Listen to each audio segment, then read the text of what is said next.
Hello students, सोचो अगर किसी पेड़ को पानी, हवा और धूप ना मिले तो क्या वो ग्रो करेगा? बिल्कुल नहीं।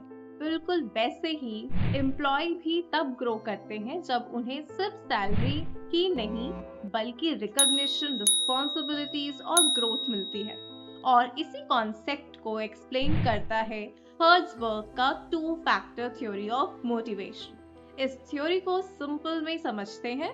हर्ट्जबर्ग टू फैक्टर थ्योरी, जिसको हम मोटिवेशनल हाइजीन फैक्टर थ्योरी भी कहते हैं। हर्ट्जबर्ग ने इस थ्योरी को 1959 में दिया था।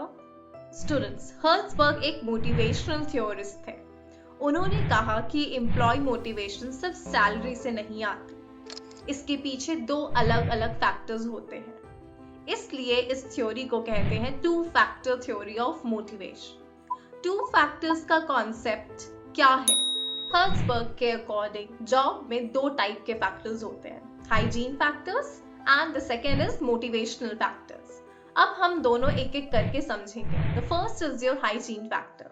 स्टूडेंट्स, हाइजीन फैक्टर वो होते हैं जो जॉब के एनवायरनमेंट से रिलेटेड होते हैं। अगर ये फैक्टर्स ठीक नहीं होंगे तो एम्प्लॉय डिससेटिस्फाई हो जाएगा।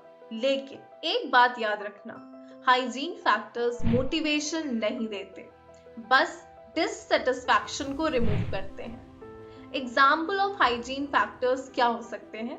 जैसे कि तुम्हारी वर्किंग कंडीशंस या सैलरी। इसको एक एग्जाम्पल से प्रॉपरली समझते हैं। जैसे अगर सैलरी टाइम पर नहीं मिल रही, ऑफिस का एनवायरनमेंट खराब है, तो एम्प्लॉय अनहैप्पी हो जाएगा। लेकिन अगर सैलरी अच्छी हो और एनवायरनमेंट भी ठीक हो तो एम्प्लॉय सिर्फ सेटिस्फाई होगा, मोटिवेटेड नहीं।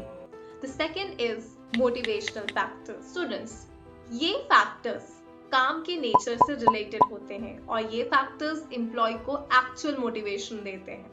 एग्जाम्पल्स ऑफ मोटिवेशनल फैक्टर्स जैसे अचीवमेंट, रिकॉग्निशन मिलना, रिस्पॉन्सिबिलिटीज देना, promotion, growth opportunities, challenging and interesting work आपको मिलना। जब एम्प्लॉय को अच्छा काम करने पर एप्रिसिएशन मिले, रिस्पॉन्सिबिलिटीज दी जाए, प्रमोशन और ग्रोथ का चांस मिले, तो वो एम्प्लॉय मोटिवेटेड होगा और ज्यादा मेहनत करता है। नाउ अब हम समझते हैं कि दोनों फैक्टर्स के बीच में डिफरेंस क्या है। हाइजीन फैक्टर्स डिससेटिस्फैक्शन को दूर करता है और मोटिवेशनल फैक्टर्स सेटिस्फैक्शन और मोटिवेशन दोनों लाते हैं। Hope you understand this theory.